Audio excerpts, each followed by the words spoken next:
We're live? We're live. Mike, are you telling me we're live? Yes, I am. Am I going to get the big thumbs up? Here it is, Magic Mike and his magic thumbs. Big welcome to everybody once again. I've obviously got Mike behind the camera. We've got Abby. What should we say you're doing? Assisting. Better than that. She's operating the other camera. Well, you know, something a bit more glamorous. She's the B-cam operator. Lead sound technician, visuals on camera B, and an amazing boon. He's going to pop into this at some point. He's so big, he's resting his head on a 3-foot high stool at the moment, so don't sit down on him. We've got a gent's haircut to do as promised, people, and I have dragged in the amazing man, the legend, backstage that is Craig, head of our warehouse. So let me just smarten up that little Go 24/7 sign. He basically, can I say this? You basically oversee all the boys in the warehouse. Yes. So all the product that comes out, here's your man, he sorts it all out, all those product difficulties that we have, logistics, obviously in the world with shipping and everything else that is going on, he sorts it all out. He's available 24/7, never refuses my phone calls whenever I've got a problem to ship product. Especially useful for when I go and do Fashion Week. So very honoured to have him in. So, gent's haircut, where do we start with this? Well, I thought it'd be very important. Yeah, we've already washed his hair and we're going to talk about the shampoos, conditioners we're going to use on him, obviously. But let's get into consultation, I think, just chatting a little bit with him prior to coming on camera. There's just some interesting observations that I think we should share to the greater world that are always interesting and that relate to how we attack men's hair, how we approach it behind the chair, and little tips to make that male client feel maybe more comfortable in the chair, as opposed to when you're talking to, if per se you work in a salon and you do a mixed clientele, your later clients. So we're going to assume that maybe this is his first time in my own private studio. How am I going to attack him? So once again, as always, just let us know where you're zooming in from, where you're at, any questions, anything like that. Magic Mike and his thumbs will be prompting me with questions. He'll tell me to shut up and fire the questions away. Or just say hello and we'll fire it back. We're very, very sociable on here. Shannon Slingerland saying what's Shannon, as always. Good to see you, Shannon. Is this your bi-weekly, every other 2 weeks, the Monday Club with Shannon? That's cool. Hope you're well. You're doing all right. So, Craig, questions.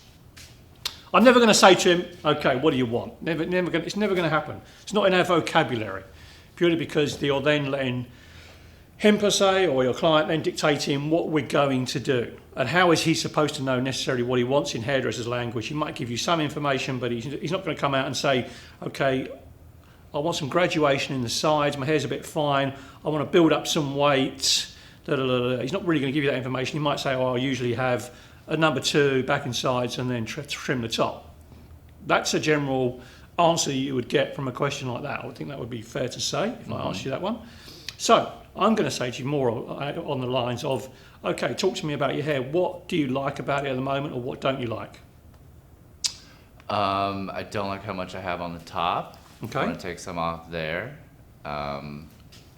Because, let's just concentrate on that, because one, it's either getting in your glasses or you just can't manage it. A little bit of both. A little bit of both? Yeah. Okay, so is that generally all over, or is that more in the front? More in the front. Okay, because we can see comparison-wise, and we always do this as hairdressers, we always have a little look as soon as they sit in the chair, prior haircut-wise, length. It's pretty comparable all the way through. It's obviously just been lifted up square on the head, so it's got more length in the front to fall away, so he's having a little bit of problem there. But we've also got to understand that underneath here he's got a really vicious cow's lick, so if it's too short it's just going to stick straight up. So that's one little consideration. Okay, so your top's a bit long. Anything else? Do you like the length it is in the sides and the back? Are you happier to take that shorter? The back a little shorter because I have the same issue with the cowlick back there, so I usually just kind of blend it in.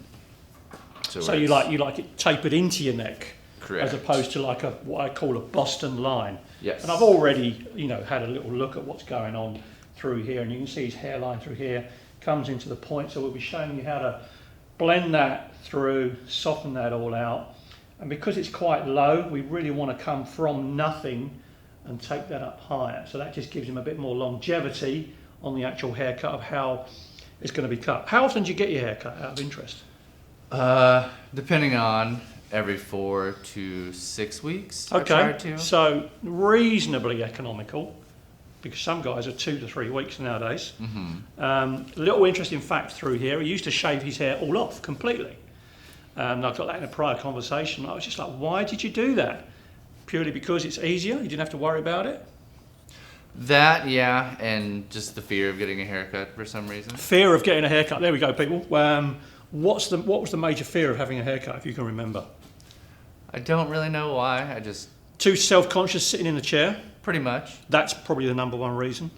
Just sitting there in front of someone you don't know, having to make small talk, dreadful experience, harps back to childhood when your father grabbed you and put a bowl round your head and shaved around it. We all had those.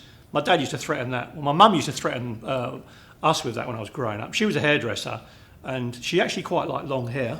Obviously, I've gone back to those days. And if it was getting a bit unruly, she would say, oh, you need a haircut. And then my dad would come home, because he's ex-Navy and police, whatever. He said, you don't get a haircut, I'm going to cut it myself, and I'll pull that bowl out from underneath the fridge. He never did, but the mere threat alone was like, oh, Mum, cut my hair. So that's a hang-up you get, and of course, it just carries on. So it's interesting to sort of like hear that firsthand. Maybe didn't enjoy it as a child, having a haircut. I did have a really bad experience where I didn't know how to explain how I wanted my haircut. Right, there you go. So it's very, especially if you are that young, how the hell are you supposed to know how to explain your haircut, and how are your parents going to know? It's just a chore. Oh, short back and sides, take some off the top. And then they're thinking, fingers crossed, it's all going to work out all right. And I know this from personal experience. A good friend of mine had their son's hair cut, and it was a disaster. They've gone in there and, had to sort of like smarten it all up around their ears themselves, and they're not a trained hairdresser. So, there is a few rogue people running around out there, masquerading as hairdressers and barbers, etc. So we like to sort of delve in. I like to delve in, find out, okay, how do we make this an enjoyable experience? So we know it's too long on the top, and he likes to make it neater in the back and sides. Now I'm going to give him an observation. His hair's quite fine, and I'm going to say, okay, you normally take it reasonably short, back and sides. Are you happy with that, or do you find it makes your hair disappear quite a lot, or you don't mind that you can see skin underneath?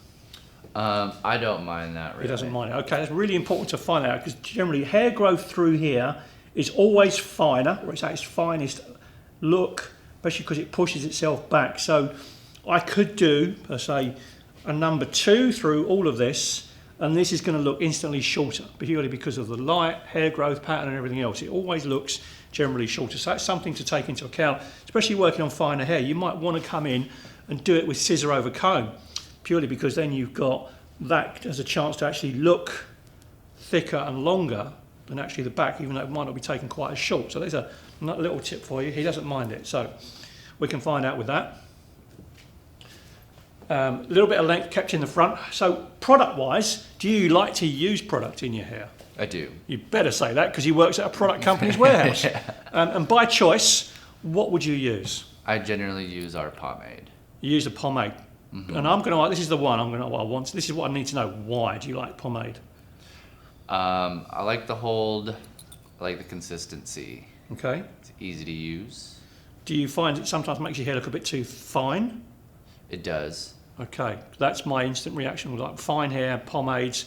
Ours is not a greasy pomade at all, it's water soluble, but with fine hair, that because the nature of pomade is to stick the hair together, it can actually make the hair disappear a little bit. So instantly I'm thinking, okay, I might want to introduce something else in what I'm going to use further on down the line that he maybe will like. Now this was an important part of that consultation, purely because even though he might not be open to change right away, I need him to see the result that we can achieve from that.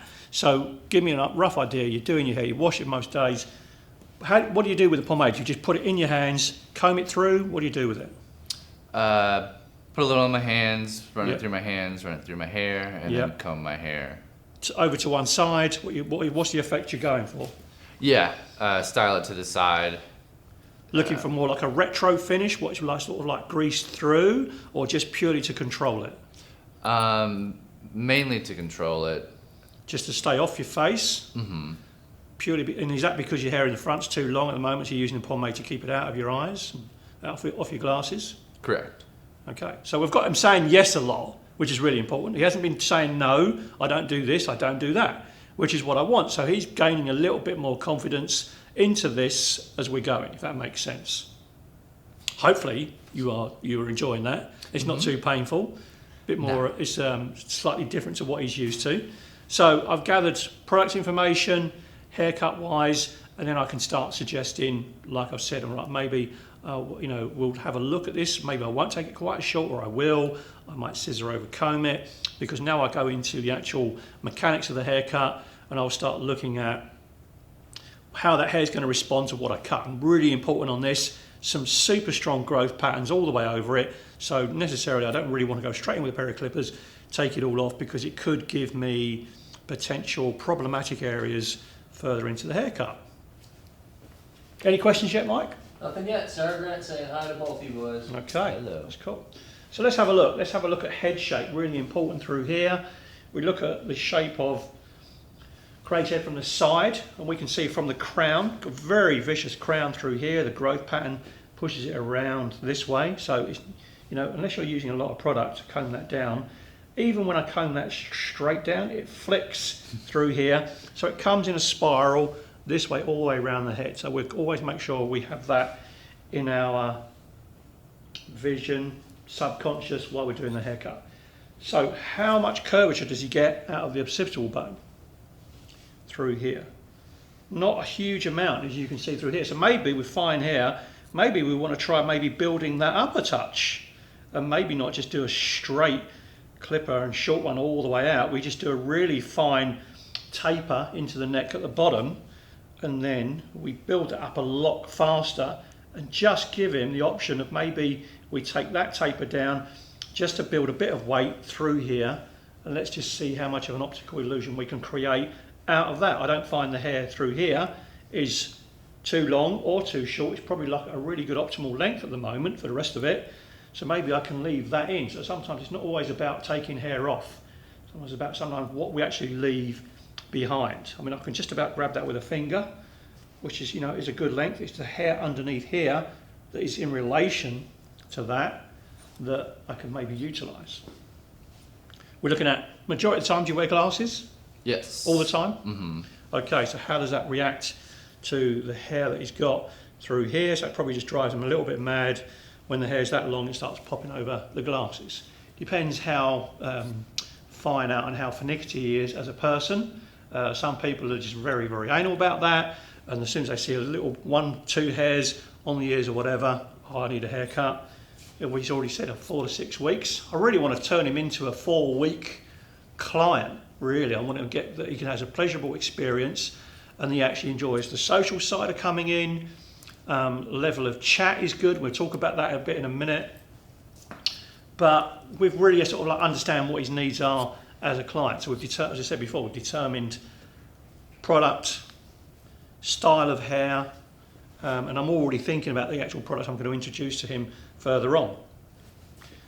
You don't blow dry your hair, do you? It's just wash and wear. It's just wash it, rough dry it with a towel. Mm-hmm.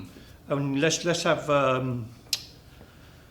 have confession time. Do you rub it with a towel? Yeah. Yeah, that's a guy's thing. Of course they're going to rub it with a towel. Yeah. And it's not that long at the moment that would be detrimental to that. But any good wife, girlfriend should be telling babes, don't rub your towel on your hair like crazy. Your dad did it or your granddad did it, but it's not good for hair. It can break cuticles, fine hair especially. So with hair like it's going to dry off very quickly, especially in this climate in California. Literally just squeeze it, leave it alone. Just comb it, and then comb it wet when you get out of the shower before you put your product in when it's damp. You haven't got to rub, because that's me. We love to get the towel and we love to do the old towel dance in the mirror under the arms, everywhere else, because that's what we do. We want to, thump our chests and be masculine about it and scrub it really hard. And when days when men were using metal combs and stuff like that, it's actually detrimental to the hair. So we just get him into a good regime. I think let's look after it, because maybe you want to keep your hair for the rest of your life. So even if you're a bit fine, don't start accentuating that and breaking it off. Blot it, look after it. So let's get into haircut time. Let's section this off. We're going to use a mixture of water spray. I know we go 24/7 today, but there's something that I just can't live without when I'm doing haircuts. A little bit of 7 seconds. Well, of course, if you introduce this to guys, they don't use conditioner in the shower. Craig does, because obviously, he's got fantastic products. But generally they don't. They like to wash their hair in caustic soda and a bar of soap. They wouldn't be interested in using conditioner, although things are getting better. So let's have a look at where we're going to pre-section that hair off. So very, very simple. Craig, I'm going to ask you to remove your glasses now. We want to look at parameters of where we're going to take this short to. Really simple tip for you. Come into the mirror, put the comb on the side of the hair where he's in the mirror. We can see where that parietal ridge is, where that comb leaves the skull. And it's quite low down. It's just literally a couple of inches above the ear. So I don't necessarily want to go above that, or certainly don't want to go above that, because I actually want to build the weight up around here as well, just like we're going to do in the back. So that is my guide where I'm going to start doing some graduation that will then support the top. And we can look at that both sides. It's pretty even both sides.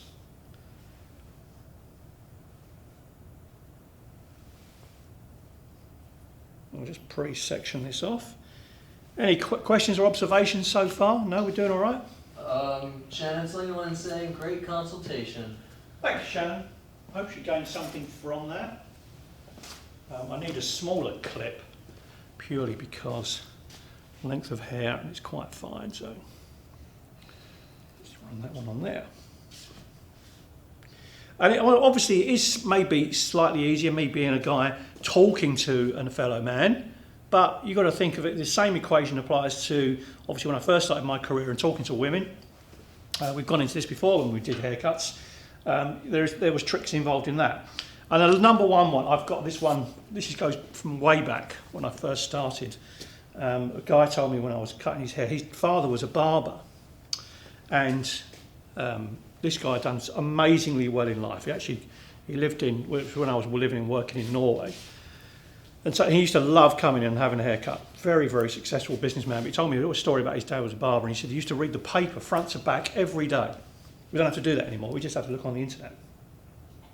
And he asked him why he'd done that. He says, because I might have a client in the chair who likes horse racing, and I might have a client in the chair who likes to study financial markets, and then I might have a client in the chair who likes, joke of the day, whatever it might be, wisdom of the day from the newspaper.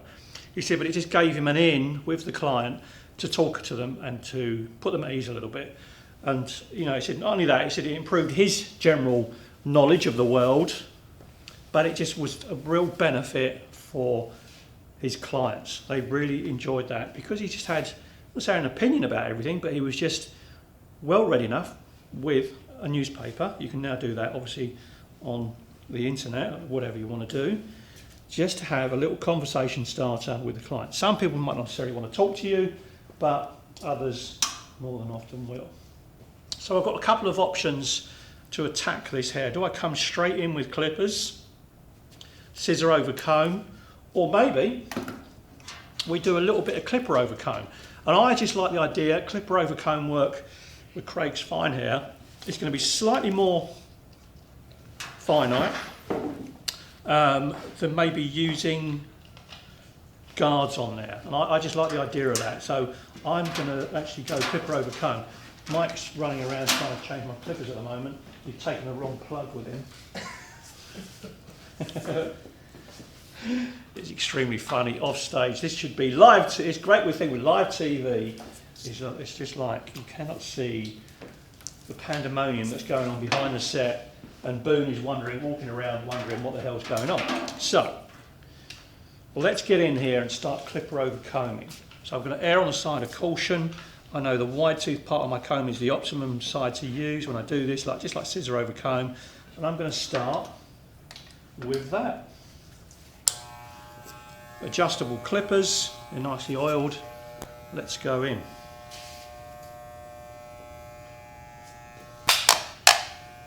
Okay. It's all right. I don't think you might plug it in properly. That's what you want from your technical crew. There we go. We're working now. Keeping you on your toes here. So just like scissor over combing, I'm just going to run the comb in, but it's always angled away from the head. You'll just always see my hand come in, so it comes in, collects the hair, and pulls it out. I'm never coming in, leaving the comb square. You could do that when you're really experienced to remove bulk, if you know you're coming a lot shorter, but like everything, I just think good practice. Someone who's not very sure about that comes in, angle it away. And I'm feathering it in straight into his beard, straight away. Even if you didn't want a little beard trim, I'm going to suggest it. Just line that a touch. Nothing crazy. Just to smart him up.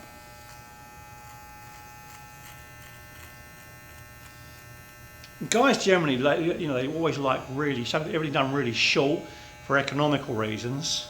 But how many times have you ever heard, and this is generally for the guys, your partner, wife, girlfriend, or whatever, always likes your hair when it's grown out a little bit? Mm-hmm. Most of the time. Most of the time. They always like it when it's come out. It's not looking what I call like action man hair, like you've done 6 months inside or whatever. You've had a haircut for the first time. They always like it when it's just softened a little bit. So we're trying to take him to that sort of like in-between haircut that maybe is not quite as short as normal. What I call his single haircut.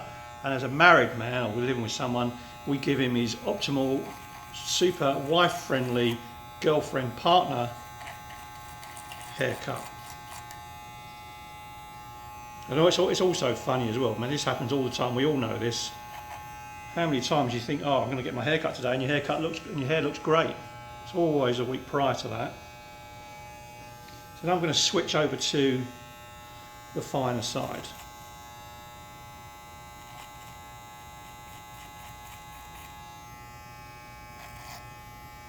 So I can remove bulk, running it across horizontally.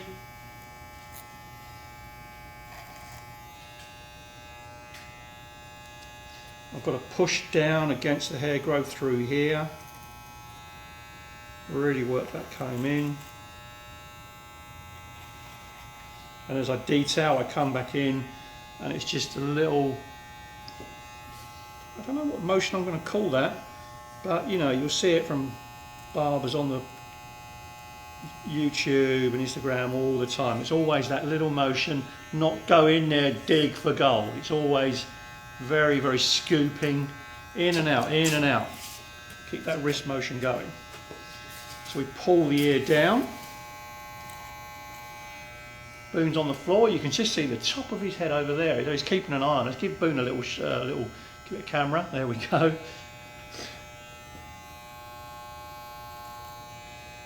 He's like our in-house heavy. Anyone mucking around, he's going to sort them out.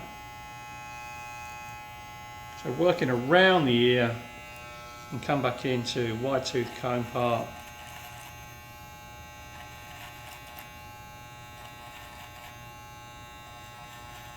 So Craig was a little bit nervous. I'm going to give him a little bit of confession time. He was a bit nervous about coming and having this done today, thinking, oh no, I've got to sit in front of everyone, have a haircut. So I'm saying if we can convince him to do that, going into a barber's chair afterwards is going to be a piece of cake. Got a request for Boone to get a fade after you're done with that. I'm going to put patterns on Boone. I'm going to gangster him up a little bit. There you go.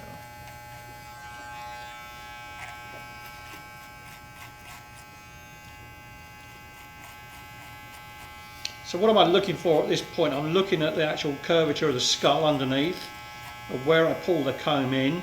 So I run it in, pull it out, Any little long hairs, all the directions.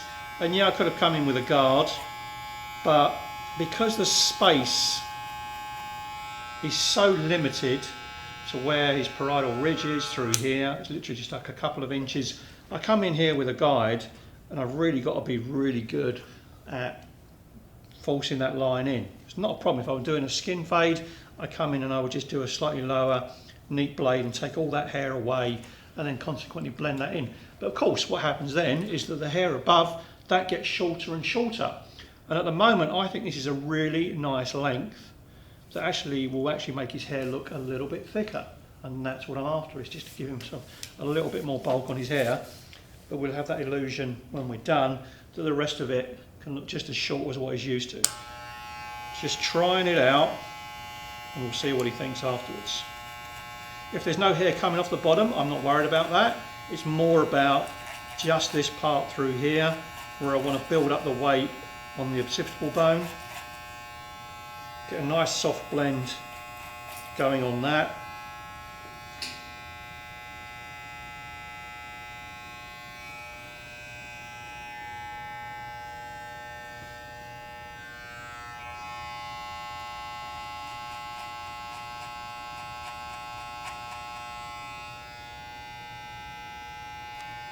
You said less is more. So where do we know where to put the line in from this? So it's quite easy, I find, is that there's a bone just behind here, and that separates the sort of like the hair growth in the front and the back, the mastoid process it's called, and we can just put a line in through here, run it down the actual side of the hairline, so creating that artificial hairline. So I'm going to do that on here.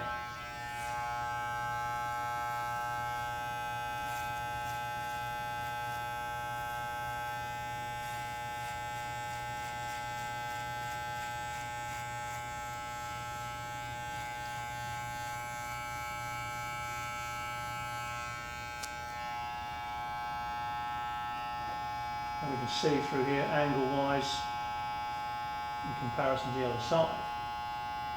It's just got more of a natural look to that hairline, just taking it the appropriate angle, and we'll make sure we match that in both sides long before I come in here and do the bottom. And that's where I think sometimes, you know, men's hair can be easily done. You get someone back in the chair, just to go round hairlines, you can make someone look like they've had a fresh haircut. So this is generally what the guys will look at, is all the hair, quickly, all the hair that's growing around the ears, fluffy stuff in the back is what they hate the most. Most guys, I've known this from historically, from working in the trade, the bit they look forward to the most is that when I razor the back of their neck and all that fluff disappears. And that's the bit, you know, a lot of them will say, this is the bit I like the most. It's almost like it's a cleansing process. All of their month's sins is coming out of that fluff in the back of the neck. Very, very simple. But if you do that every couple of weeks for them, offer it as a service maybe, you know, hairlines, eyebrows. The wife's girlfriends really appreciate it, but the guys will actually think, actually don't need a haircut. Maybe, you know, I don't have to hang it out every 6 weeks. I go in, trim up the hairline. Looks okay. So let's come in the other side. And just redo what we did on the other one.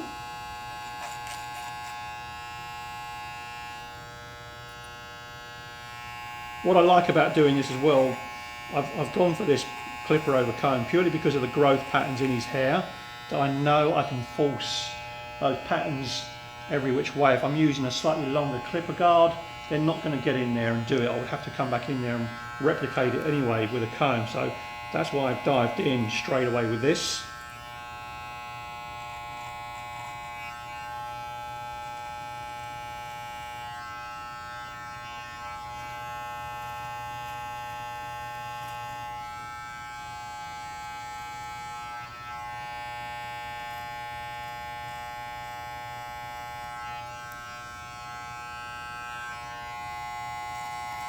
So just little observations. As I say, I do this very subconsciously, but I push the ear down with the comb, and so that way I can get right into the base of the hairline, and then I pull the comb out.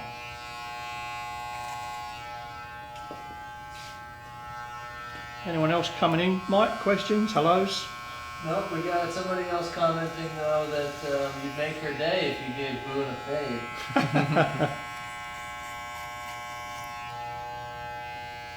Could you imagine trying to stop him running away from you? Make a very funny movie sketch. Me trying to cut Boone's hair. Yeah, we like when Boone comes to the studio. We don't want him to not want to come in here.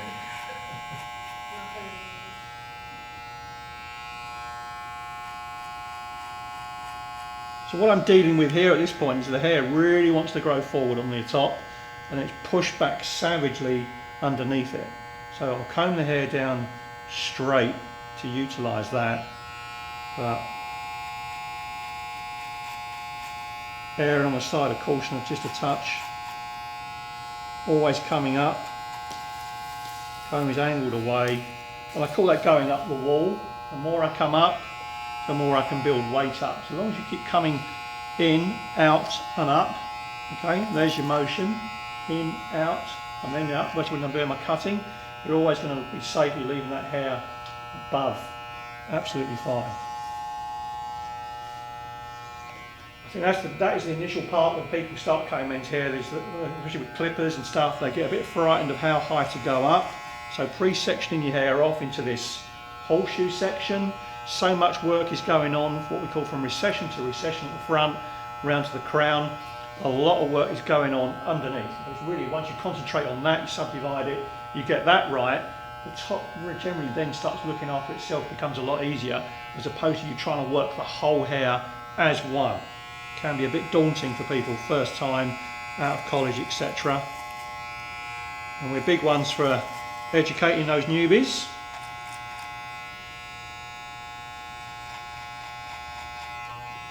The old hands of the world, all they want is just like the odd snippet here and there of like, oh, I might introduce that into what I'm doing, or that bit of consultation. But with newly qualified, all of this is invaluable. Obviously we keep hold of these live so you can watch them at a later date, but also all the content on our Unite Hair TV, it's all on there for as much tips on cutting and styling and product usage as you want. So like a sculptor, I'm chipping away at this, just getting my lines right.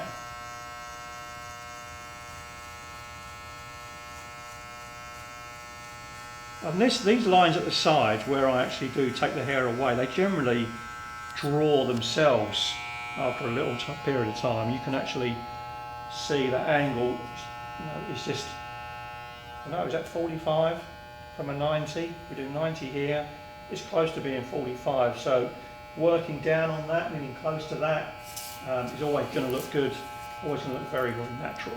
And then as we say, we would bring him back to the mirror. So if I'm working in a salon, studio, wherever, I'm not only going to be looking at the hair this close, but I'm also going to be observing, like I am here, looking in a mirror, and I would step away and we'll have a look at it. And I think sometimes it's quite important that they can see what you're doing as well, and I would be shifting it, especially if I haven't got any great light. I want a little bit more natural light on there. I have a little chair, it's all right. I can shift it just to make sure under different lighting all those different hair growths are being looked after. So I've removed, what I've done is just removing bulk from the haircut, nothing more than that. So I can see through here where his hair grows over this side. It's got slightly more of a darker shadow, so I'm going to come against that exactly opposite angle and just remove a little bit of weight from here. So as I say, I'm going against the growth of the hair, but I've also got to build weight, so my angle of my comb is going to go against it and also angle out. Okay, so it's coming out that way. I'm going to show you maybe from this side, you might be able to see a little bit better. So that's going against the growth, but then you can see the comb is lifted out just slightly, that I can then still build that weight up.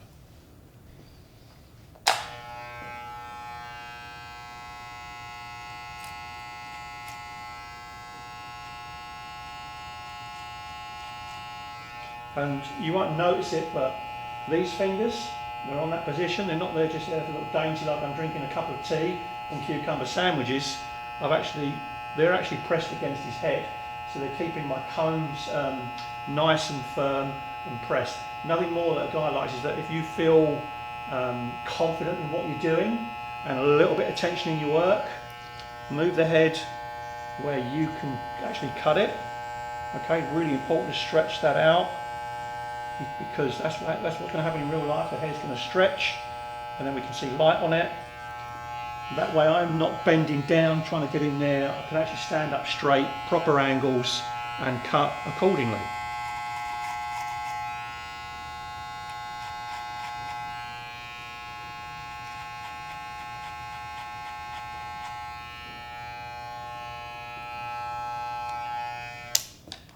Okay, that's what I call a sketch of the haircut. I've just removed bulk.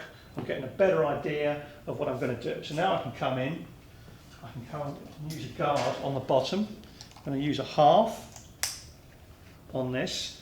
So err on the side of caution, because it's adjustable. I just move the blade back a touch. Come straight in.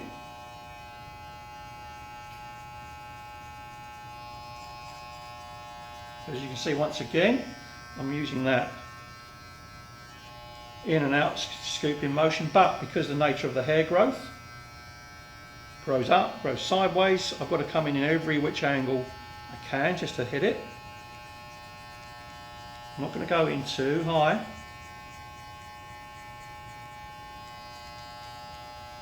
So I can really refine this with scissors. Then I'm going to shift the blade back into half. So what I'm trying to do is just eradicate the bottom of that hairline. I'm going to stretch the neck.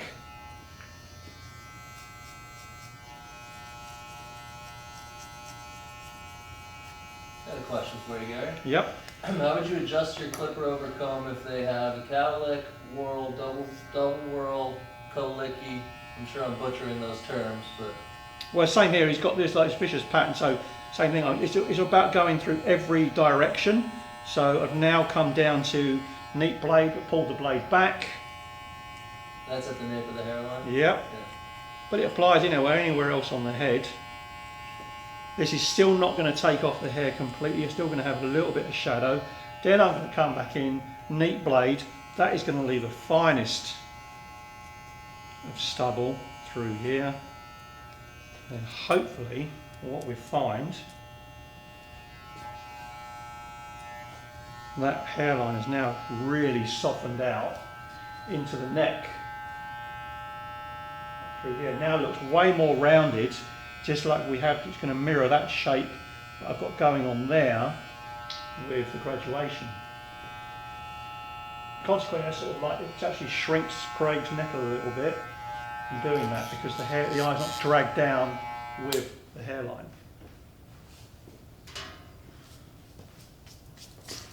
Since I've got a brush handy, always useful. I normally have a makeup brush for doing the neck. Disappears. Never mind. I'll use one of my little brushes like there. There we go. Okay, let's turn over to a bit of scissor over comb. I'm going to switch out combs. Barbering comb, very important. Flexibility, great tool.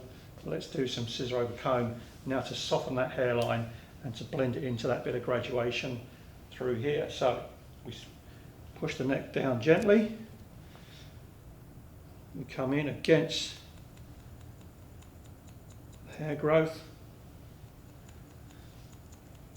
And I find doing this with a very, very loose grip actually more easier than doing it with my thumb right the way in the scissor.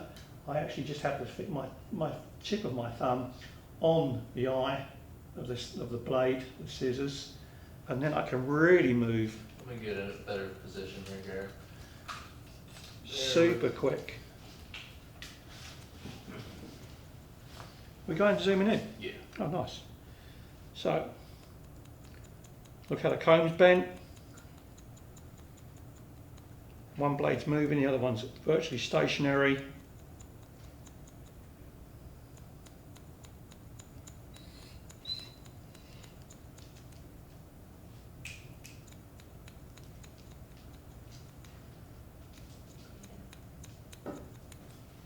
So I'm only scissor over comb, and there's the occipital bone just underneath through here. That's where I want to sort of finish. I want a little bit of build up of weight to happen. And we want it in that concave pattern as well.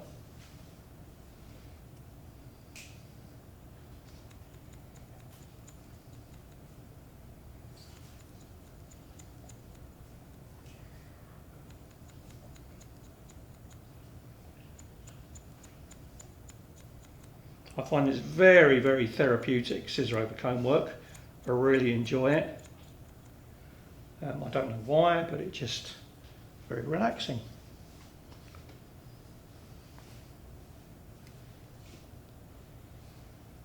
Always observing head position. You'll see I sort of do this subconsciously now after so many years. I just go in, just tap the head very gently where I want it, and before long, a couple of haircuts in, they're very, very used to how you operate, and they'll almost be doing it subconsciously for you at some point. And that's when they almost start falling asleep. One, because my conversation is so boring. So there's another one for learning about all those subjects. You can put your client to sleep from all your mundane conversation. Works a treat. They really enjoy it. Takes their mind off what they're really worried about, i.e. gas prices at the moment. There's one that we're all worried about. Okay, we just keep going round, checking if we haven't missed any little hairs.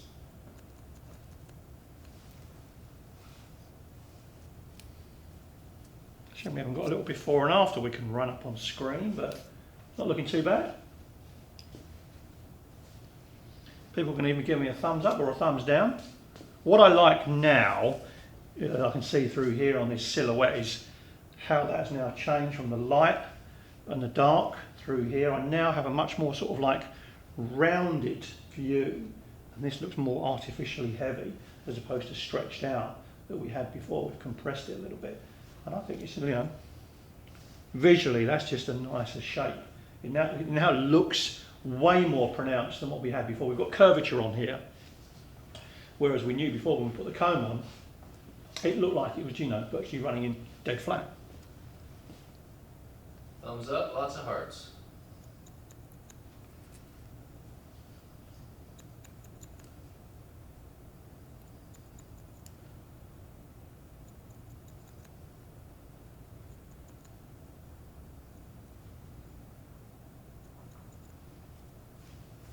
Hopefully you're finding these odd little bits of tricks and observations useful.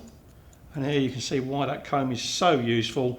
It really allows me to get right in behind the ear, really against the growth pattern, pushing it both ways.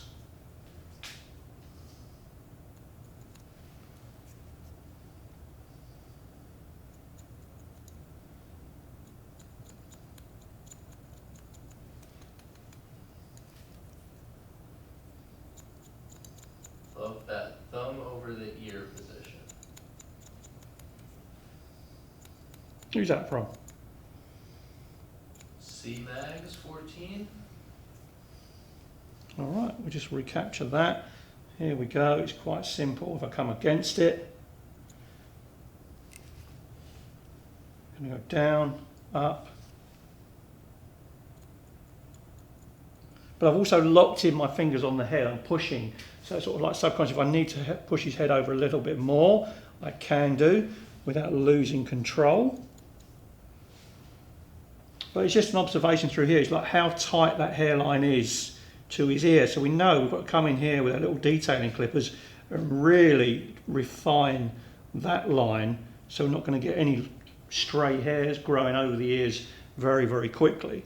So I think this has got to be the shortest area of his haircut. It's just running around that hairline. About 15 minutes left. 15 minutes left. Why can't we just keep going? We can keep going. We'll keep going. Just let you know what the hour is. No, we just tune out and tune in again. Alright. I think they cut us off, don't they? Possibly. I suppose Yeah, we'll I think find we out. stop, and then if we do, we just keep going. Yeah. If the feed gets cut, just log back in, guys. We'll keep going until it's done. Well, there was always going to be a lot to cover on this today. It was like the consultation and everything was going to be so important. I think it's, Shannon enjoyed it. It's one area I just find a lot of female hairdressers, they just need a little bit more information about dealing with their male clients, just to make them feel more comfortable in the chair, because it is a really undervalued side of the business sometimes. Guys are just extremely loyal and they keep coming back, every 3-4 weeks. Obviously not as time consuming service as well, 45 minutes maybe max. And sometimes it's just a nice break. That's what I liked. If I had a heavy day of colouring and suddenly I had a haircut to do, end of the day, it just made my brain just switch into another gear, and I really liked it. And that's what I've always loved about hairdressing, is the variation of work. I never wanted to be put into one box of of only just doing colour, just doing women's. It was, it's hair is hair, and just, gaining knowledge about, all those little different areas. And that's really where the fear comes from. If you don't know all the tips, tricks of dealing with it, that's where the fear of doing it is. Once you sort of understand those and master them, not only the technical aspect of dealing with the client as well, you don't become fearful anymore, you actually enjoy it. Same with Craig's then here, he actually might enjoy the actual process of a haircut a little bit more. Maybe not with me, because I talk too much, rabbiting on with this, but he might come back in a couple of weeks and say, oh, would you mind trimming up my hair again? The missus really liked it. She took me out for pizza, and that never happens. So, interesting little thing through here I found, is actually skull through here is pushing the hair out. Okay, so you've got an indentation here, it comes out and it goes back in. Clipper in it wise, scissor over comb, even if that was the same length, it's going to look longer through that part. So I have to come in and taper that down just a fraction. Optical illusion, but necessary.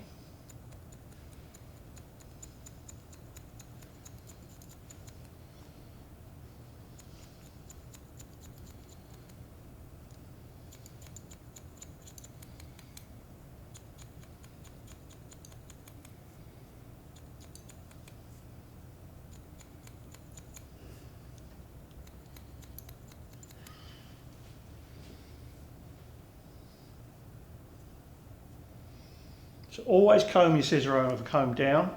You can always keep lifting it. It's always going to artificially make it look better, but it's really important that you comb it down at the end. That will really give you a true reflection of how your blend is coming in. I think through here we can see not too bad, reasonably tidy. There's little bits of shadow here and there that I can work on, but we're going to come back to those.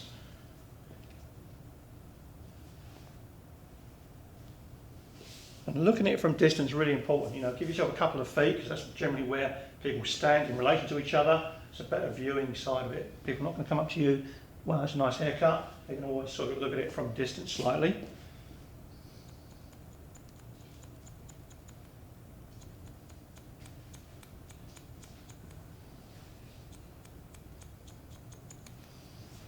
I'm going to switch out a scissor, or shear, as I like to call it. Now, this is the only time I ever use a pair of these thinning shears, and I'm not doing it to thin his hair out. All I find this does, it just polishes scissor over comb clipping work really nicely, purely because when you use a clipper, the blade is not necessarily as sharp as a scissor for whatever reason. It's always nice to come back in with a pair of scissors. Now, these are not designed to actually take great big swathes of hair out. They're actually very fine. I'd given them years ago, but for some unexplained reason, they just had a very, very nice finish to the hair. And it's just a personal preference. I don't come in, I'm using them on the edges of the hair. And I really, you can see them there, they are super, super loose for that reason. So I adjusted the screw on them.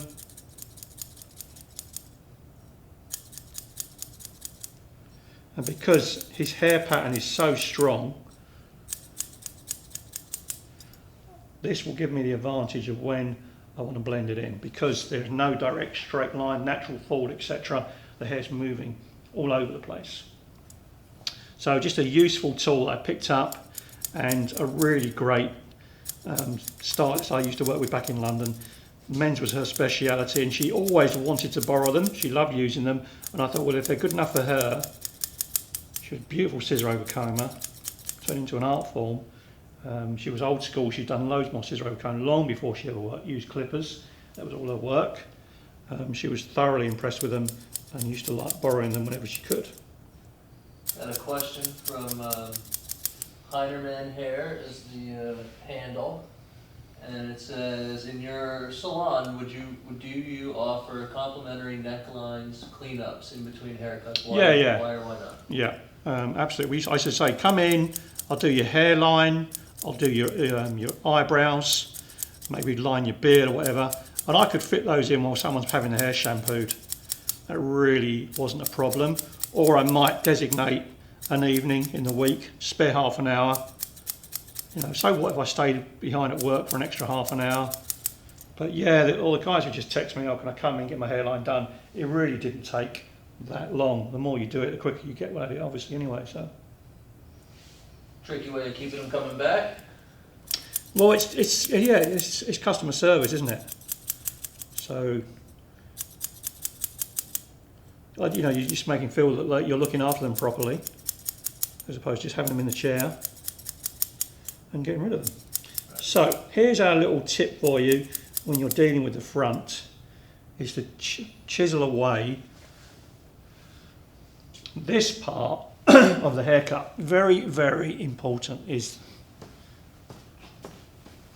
that front area through here at the temple, is to come in at an angle and take some of that away and scoop that out. That will instantly accentuate jawline and cheekbone area for a man's haircut, makes it look squarer. If you leave this in, it just makes the face look like a different shape. So you always want to come in, and this area, we're talking about like from here forward, we come in and we scoop that out through here a little bit more. Okay, Craig's hairline is extremely pronounced through here, so this is ideal to make this shorter in comparison to the hair behind it, because if that was the same length, if I carried on my graduation the same length through here, that's visually going to look so overgrown extremely quickly in his haircut. So by taking that away at that angle, it's going to give him a little bit more longevity. Purely because that hair wants to go back, you can push it back with a little bit of pomade, it's just going to last a little bit longer. Hope that makes sense.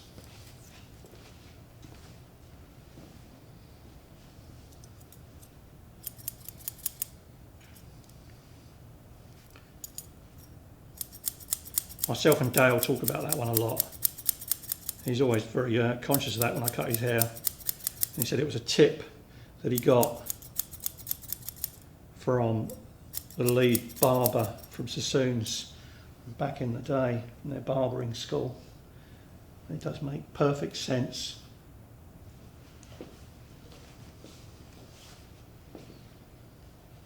And there we go, we've got some graduation happening through here.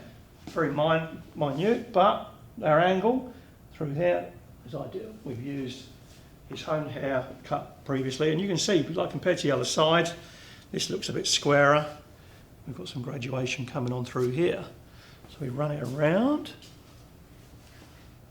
There we go, it's not looking too bad.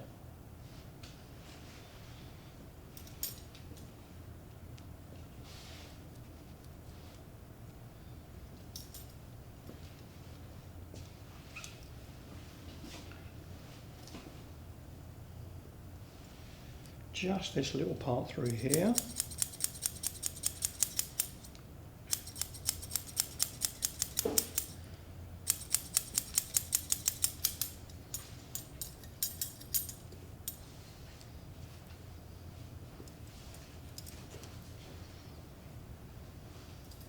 As I said before, I'm not trying to thin out his hair. It literally is over the very, very tips of the hair. It's almost like point cutting in a miniature version. It's dust that we're taking off. Okay. Reasonably satisfied with that. So we're going to match it up on the other side. Come back in on this side. So we come back into normal shears. Check. We have a slight indentation here as well. Nowhere near as pronounced the other side. So we don't have to come in quite as mad.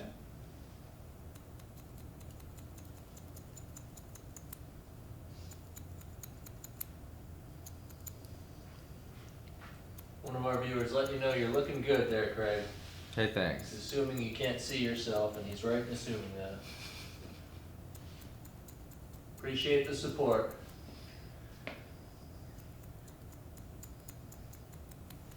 Yeah, he needs it because he's taking his glasses off and he's got no mirror to look at. So he's sitting there with his fingers crossed underneath the cape at the moment.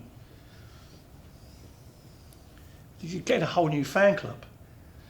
You're going to like everyone be like, next time we go live, everyone will be like, oh, where's Craig? You know, I have that effect. Exactly.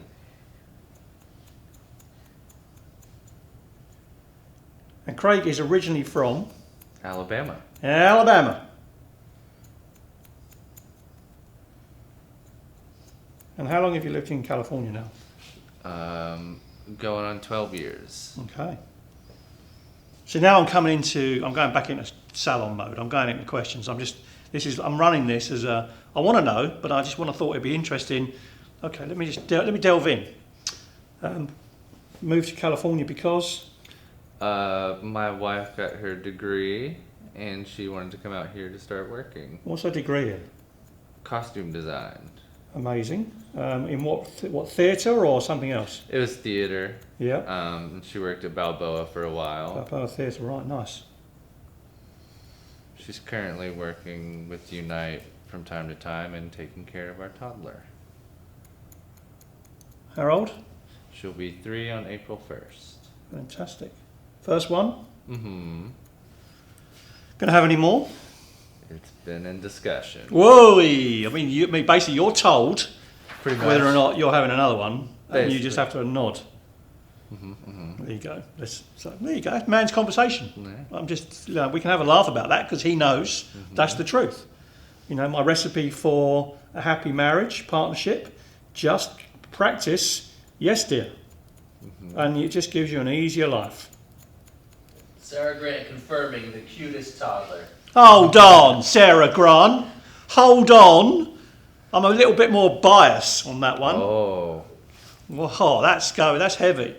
Hitting trendy granddad hard on that one. Sarah. Yeah, come on. My little grandson.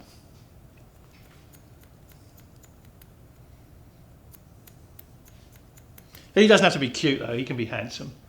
He's a handsome little chappy. He's just turned 1. It's a great age. What, 1? Yeah. Can you remember that? Well, I found a lot of nephews and nieces. One's a great age. Sarah reminding you that that's a grandbaby, not a toddler. Well, it's a toddler to his mother. It's a toddler to me. And the real salon talk begins. Exactly. They're having a good time in here. Got to keep it real. So I'm really working on that hair around this side. It really is quite vicious on the growth. And this is the advantages maybe I feel with just doing a little bit of scissor overcomb, a bit of clipper in, is that I don't necessarily want to make the hair look universally clippered, but we're still getting a really nice result from it. I am going to be so interested on his other half's response to this when he goes home this evening. She does to know that you're having a haircut today. She does. Okay.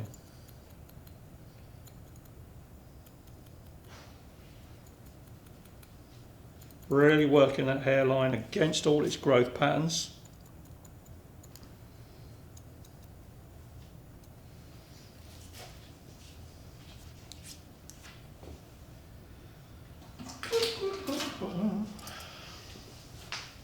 It's always nice to do a live haircut.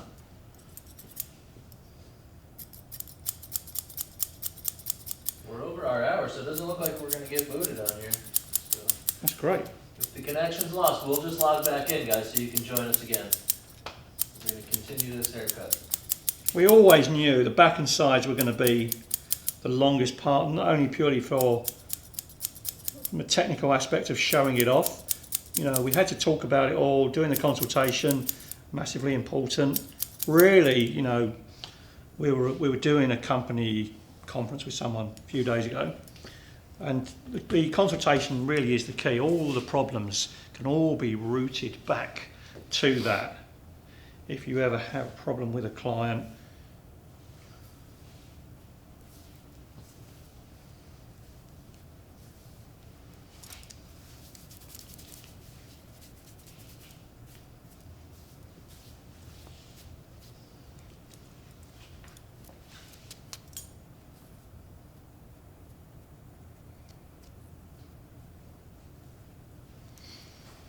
quite like the shape of that now.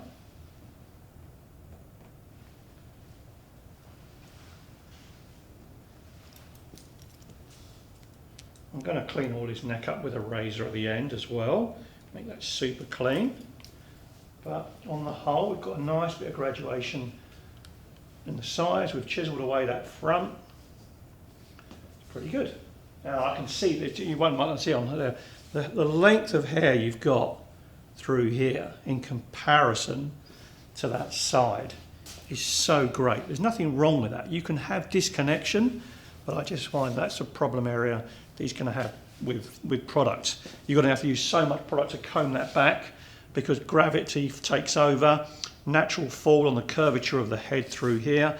That part of it wants to go forwards. So before I cut the top, I just want to make sure that we're fully aware of that. So we just make sure all that long hair's out of the way.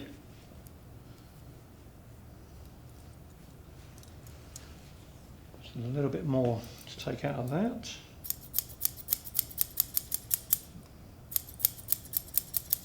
I had a question, some curiosity about where you're headed with styling. What are you thinking? Have you gotten there yet? How I want to style it? Yeah. No, because that's my question with Craig. It's like, you know, give me perfect world hair. What would you want to do with it?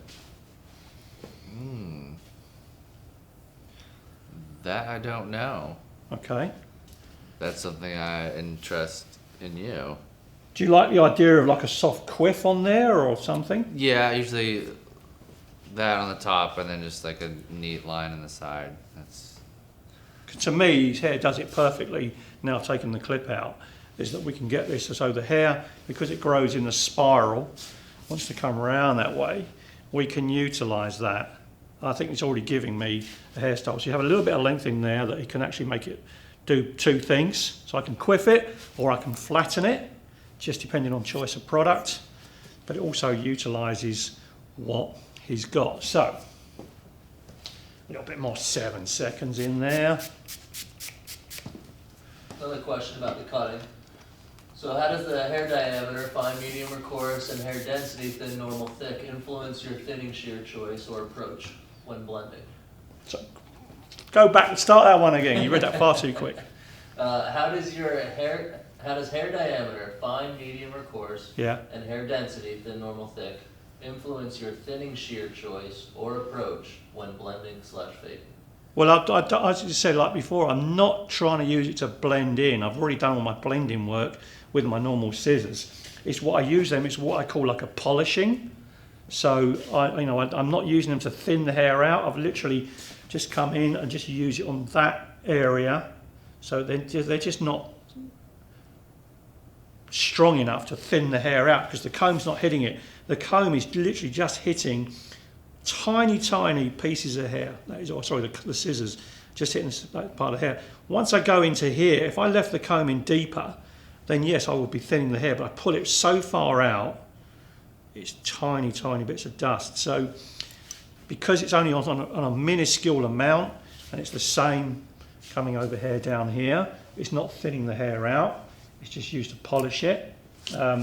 Once the hair is cut that short, it really doesn't matter on the hair type, be it thick, thin, coarse, it pretty much is universally the same. I really don't ever want to come into hair that's longer and utilise it. I don't ever want to come into the depth, mid-shaft, and start using my thinning shears. So I don't really use them as traditionally as they're designed, so they're just more like a polishing tool. I hope that makes sense. But I certainly don't come in with a comb and start cutting here. It literally is, the camera picks that up, it's like, well, that time it's come out, so I'm not thinning the hair out, it's just minuscule edges of the hair. So it's almost like mimicking a point cut, and it really doesn't vary depending on hair textures. I probably just wouldn't do it on very, very curly hair, that's all.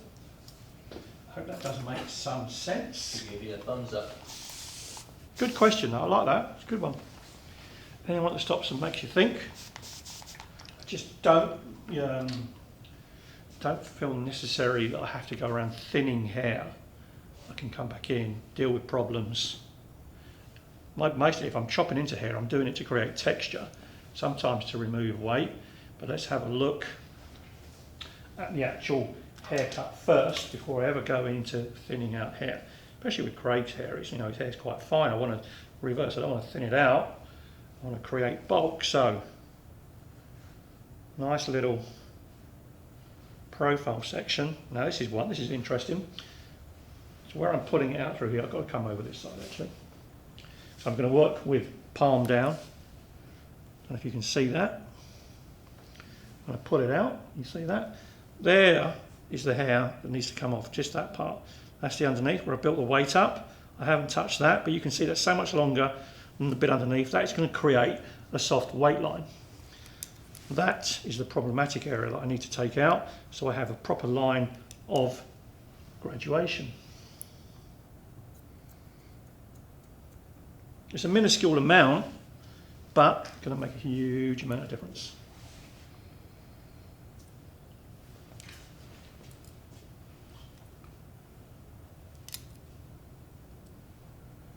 Nice bit of tension in the scissors and the fingers.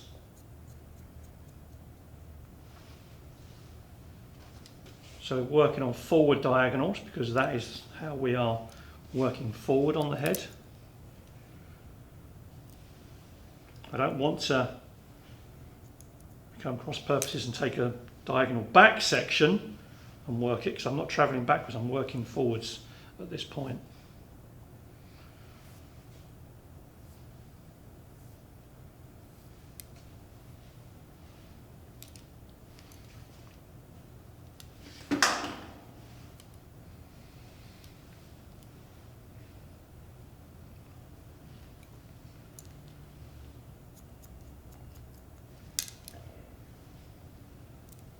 Real lot of tension. Top of the fingers is where I can actually grip the hair really well. I lose that tension from middle point and below, so ideally I just want to stay cutting within the fingertips.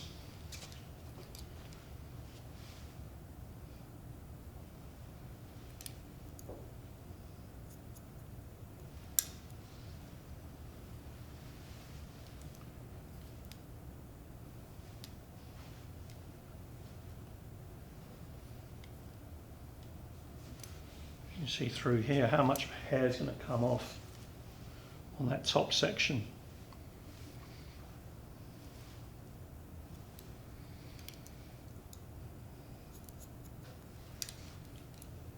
So once I get to the front of the ear, I'm working parallel through here on the head. I am then going to start overextending that front piece back, so I want to leave a little bit of length. Same again, forward diagonal, bring it back level with the ear.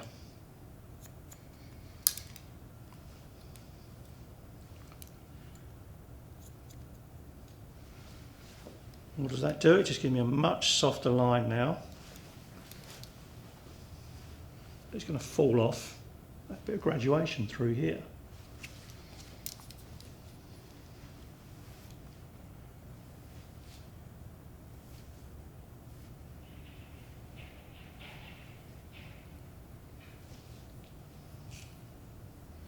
And we just replicate that.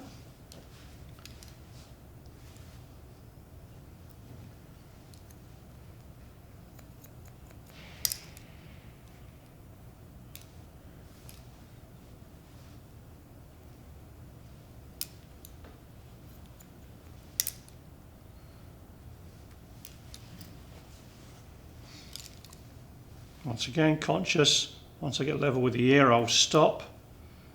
Working forwards. Drag the hair back.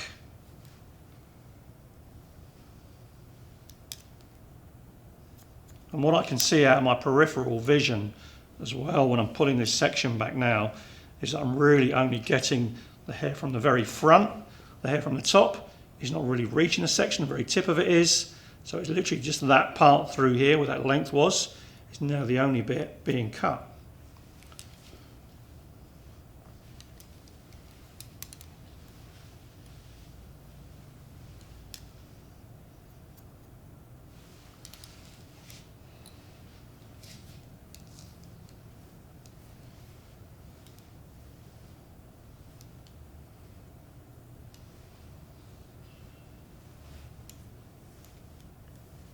Really what I'm looking for is to give him options now that he can put a parting in this if you so wish, wear that down, comb it over, or we go for a quiff on both sides.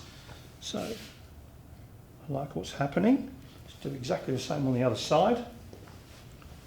Hand position will change accordingly.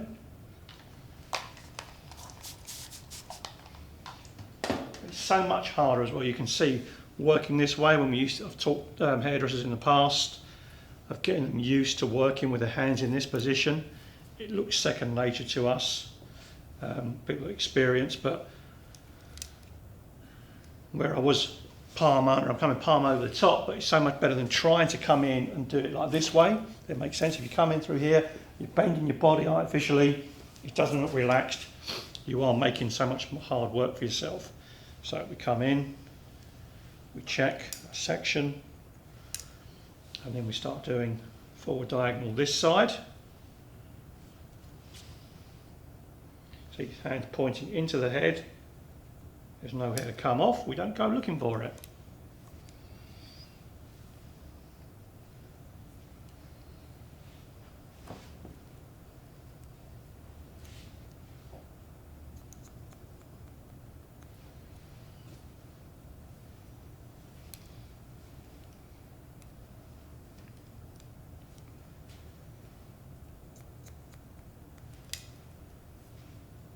Forward diagonals all the time.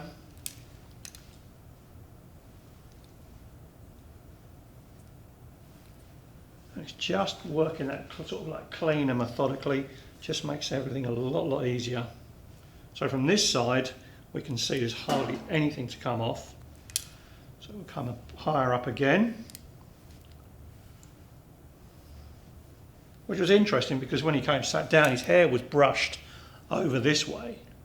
So consequently it's going to be longer. So everything I've told me before, everything's been pulled over here and then just cut, as opposed to balance it out both sides. So that would be an interesting thing as far as styling is concerned, of maybe problematic areas of where he was finding it hard to style.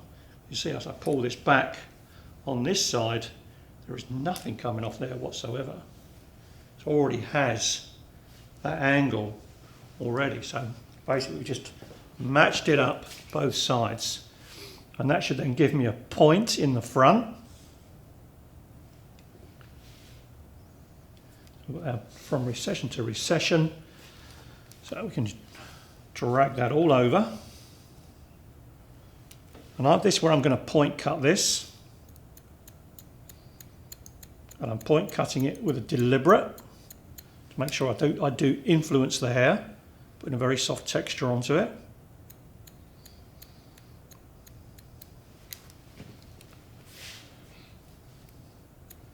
I need to leave some length purely because of his outrageous kink he's got in the front, so it's just going to make styling that a little bit easier.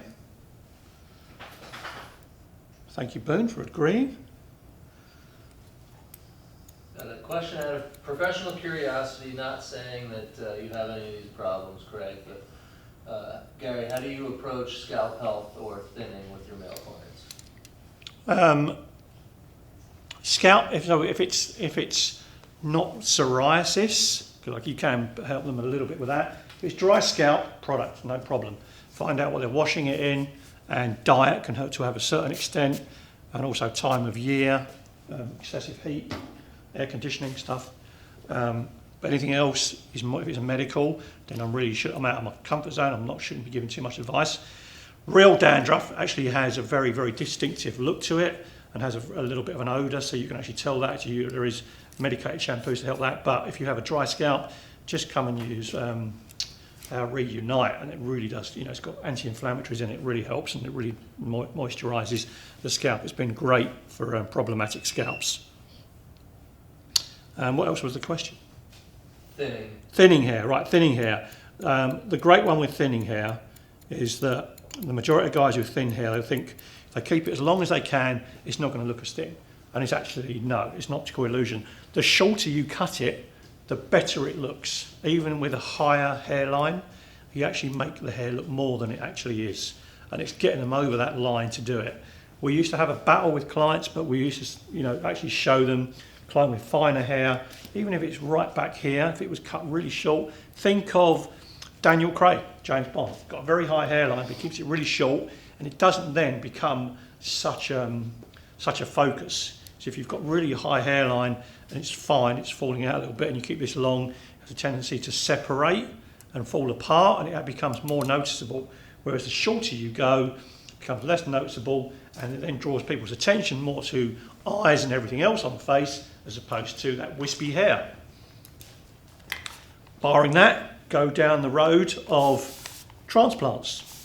How do you address that? Because they're so successful nowadays. They shocked me a few years ago when first clients started coming in, and the process behind them. So this is a little bit thing about male hair we've found out. Below parietal ridge and below, that's the hair that's going to stay on the head. That has a different DNA to the hair on the top. This hair is programmed almost to fall out to a certain degree. It just varies very differently on all people, men and women included. Everyone loses their hair.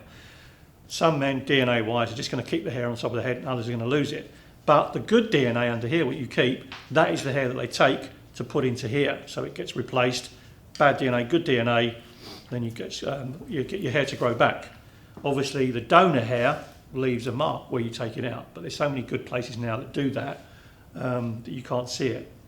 And once again, a little tip for you as well, find out haircut-wise, maybe, this, I'm not saying Craig's doing it, but maybe that's why we do a lower hairline, because there could be a scar under here from using hair to transplant, and that covers it up a little bit. We don't want to go up with a full fade.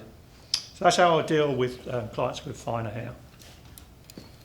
Shorter is better, and then you have great products. One of our amazing products in the Unite range, Creamy Paste, is a beautiful thickening cream to actually make the hair look thicker and denser. And it has to be blow dried in. That's why it has black lettering on the pot. It's something that I would definitely introduce to him if I had to, if I knew he was going to put some heat on his hair and blow dry it. So we come in, we do a little bit soft point cutting, just to add a very soft texture, but I'm not thinning the hair out. Very important, doesn't need thinning out.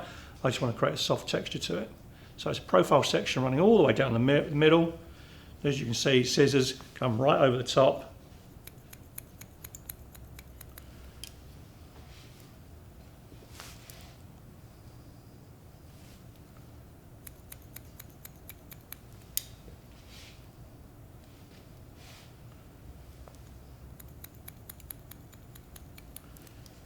Keeping our elbows up nice and high. 4 diagonal sections.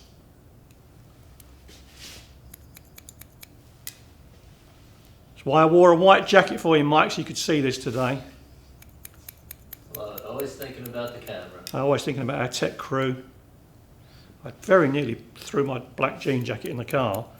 I thought, no, Mike's going to kill me. He needs to see the hair. Against the white screen, white jacket.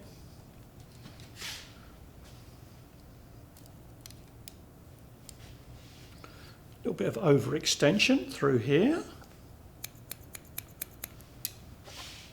So as you can see, there's such a negligible amount of hair that we're now cutting on the top because we've gone through all the hair underneath, bridal ridge, blended it down.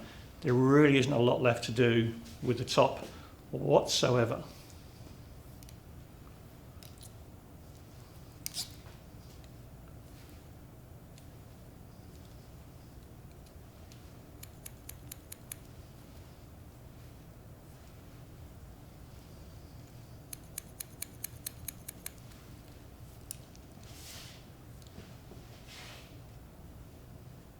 I know by this point I've got no hair really to cut, purely because I've dealt with that by pulling it down to the previous sections at the side.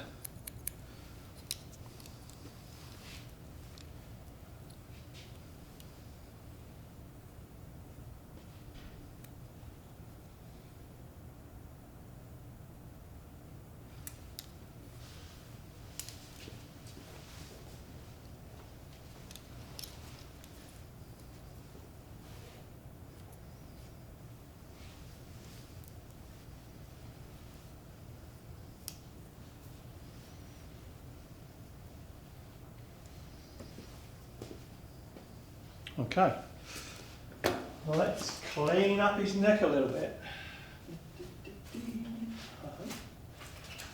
My razor.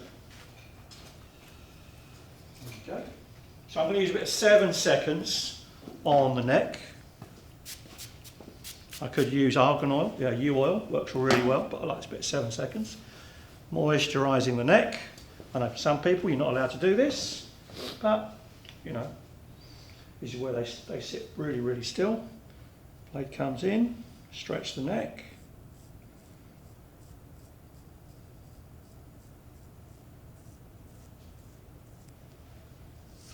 Clean the blade. Once again, stretch the neck.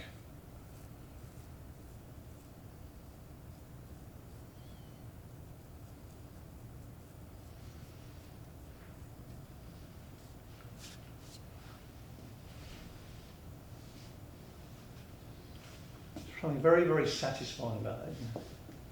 Mike's jealous now. It's like, oh, I'd like some of that. Yeah, 3-hour live if we cut my hair.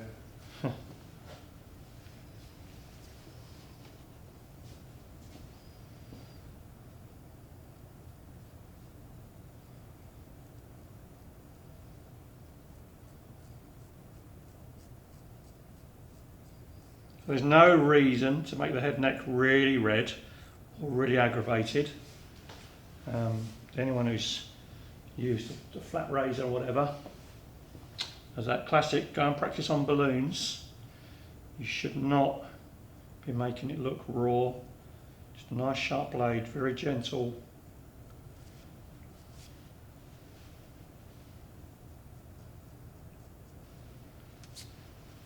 There we go, look at that nice smooth hairline. Okay, products of choice.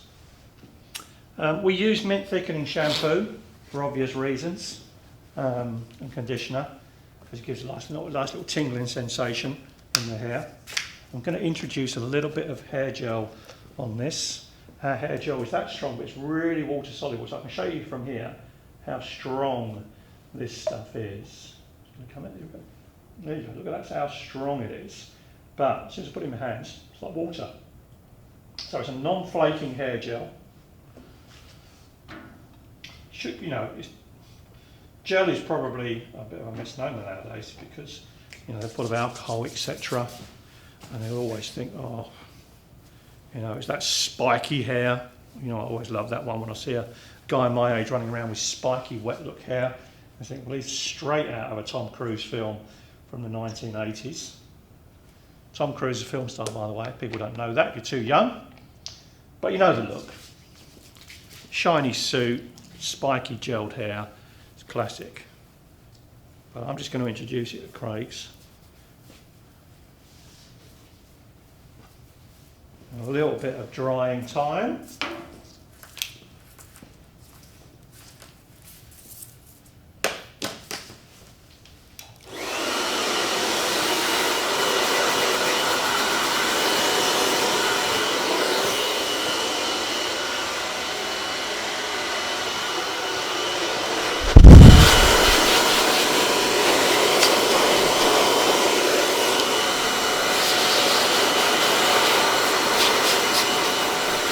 So, little thing about equipment, very important as well. By choice, I'm trying to use very neutral coloured combs, black, white and grey, and also brush as well, nice masculine Denman. It just makes guys feel a little bit more comfortable as opposed to pulling out a great big round brush maybe because they're not going to necessarily have that at home. They don't want to be digging through their wives' drawers or whatever. Don't know what they're going to find in there, obviously. Something that they might have. Because you might like the result and think, well, I can actually replicate that. I've got a brush like that at home. I use that to brush my hair with anyway. So just keeping it really nice and simple.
So I just finished it up with cold air, but as you saw, through here, 5 minutes drying time, more than adequate. And I'm going to use some grooming cream on his hair to finish, which is a light, pliable cream, generally used for longer hair, but because it's got a little bit of length in the top, I don't want to destroy that little bit of body I put into it, but it's just going to have a little bit of hold and make the hair a little bit more flexible without joining the hair together too much, which maybe his pomade would do. So, but I also want to show him that I can actually put this in, work it through.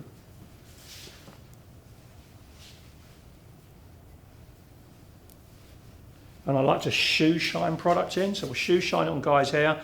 You see them sometimes in the gym when they're doing this with product. It's not going to do absolutely anything. If he sees me doing that, he tries to replicate it at home, gets out his wife's hairspray and tries to hold it. You shoe shine it in, you just tell them, just rub it in to the actual root base. That will give you body in the hair. If it was in the mirror, he'd be frightened about what I'm doing at this point, but by just putting that body in the hair, now he can comb it, and now I get just a cool hair star out of it without it looking silly.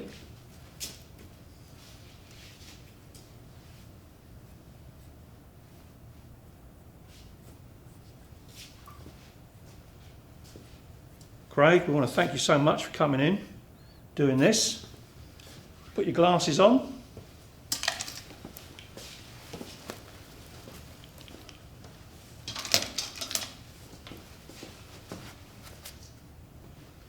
Thank you much. Have a little look in the back. There we go, nice hairline. Good side profile as well. There we go. Fantastic. Pizza tonight. Well, thank you so much for joining us. Our next live is going to be styling layered hair, and that is on March 21st, 10 a.m. here as usual. That is going to be 1 o'clock East Coast. That is 6 o'clock UK time, 7 o'clock rest of Europe, and can't remember what it is in Australia. These are recorded and they will be uploaded to Unite TV under the live replay tab. Follow us on Instagram as per usual at Unite_hair TV. We'll say that one again, Unite_hair TV. And any questions you have about today, anything else, future topics, products, whatever it is, email me or anyone else, unitetv@unitehair.com. Remember that one again, unitetv@unitehair.com. And I will see you in a couple of weeks. See you then.